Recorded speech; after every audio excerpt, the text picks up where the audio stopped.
Photosynthesis के लिए 4 चीज़ों का होना बहुत आवश्यक है। ये 4 चीज़ें होंगी तभी जाके फोटोसिंथेसिस होगी और ग्रीन प्लांट्स अपना फूड मैन्युफैक्चर कर पाएंगे। वो 4 चीज़ें कौन कौन सी हैं?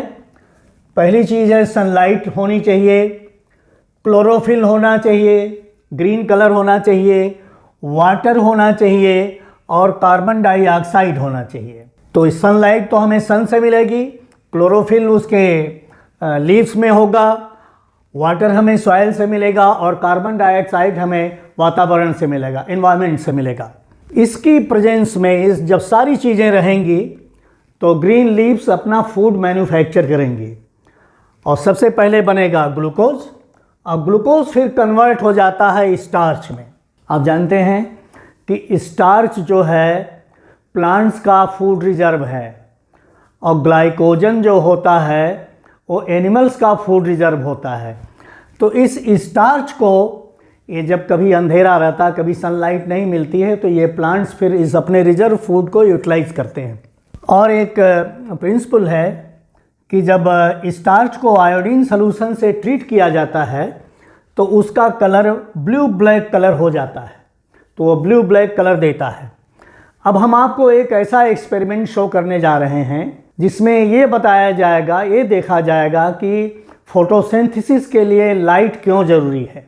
तो सबसे पहले क्या किया जाएगा, इसमें एक पॉटेड प्लांट को लिया जाएगा और उस पॉटेड प्लांट को एक डार्क रूम में 3 और 4 डेज़ के लिए रख दिया जाएगा जहाँ कोई लाइट न जाती हो।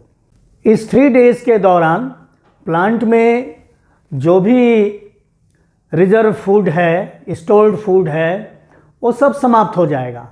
इसके बाद क्या करेंगे कि उस पॉटेड प्लांट के एक लीफ को ऊपर और नीचे दोनों सरफेस में एक एल्युमिनियम फॉयल से कवर कर देंगे। ये देखिए, ये जो वाइट पैच है ये एल्युमिनियम फॉयल से कवर्ड है। इसको कवर करने के बाद फिर हम सनलाइट में रख देंगे। 2-3 दिनों के बाद जब हम फिर से इस लीफ को प्लग करेंगे और उसको एक बीकर में अल्कोहल लेके उस लीफ को उसमें डाल देंगे और एक दूसरे बीकर, बड़े बीकर में वाटर लेंगे और उसको बर्नर से गर्म किया जाएगा। जब बर्नर से इसको गर्म किया जाएगा, हीट दी जाएगी, तब इसका अल्कोहल भी गर्म होने लगेगा उसी के साथ साथ। डायरेक्ट इस अल्कोहल को बर्नर पर इसलिए नहीं गर्म किया जाएगा कि अल्कोहल जो है बहुत इजली फायर कैच कर लेगा, इसलिए इसको वाटर में रख के एक दूसरे बीकर में गर्म किया जाता है। इस गर्म करने से क्या होगा, बॉइलिंग से क्या होगा कि इसकी जो क्लोरोफिल है वो समाप्त होने लगेगी।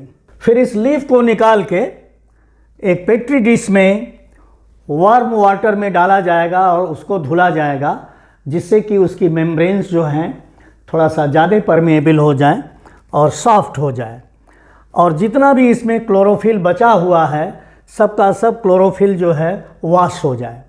फिर इस लीफ को एक दूसरी पेट्री डिश में रख के उसमें आयोडीन सॉल्यूशन को ड्रॉप बाय ड्रॉप गिराया जाएगा इसके ऊपर।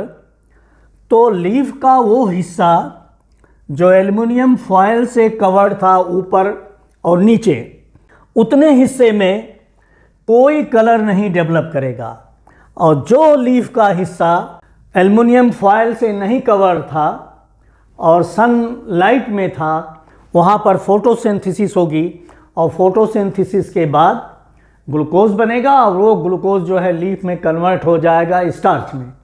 तो ये जो आपको एक सिद्धांत बताया गया कि स्टार्च पर जब आयोडीन सॉल्यूशन डाला जाएगा तो उसका कलर जो है ब्लू ब्लैक हो जाएगा।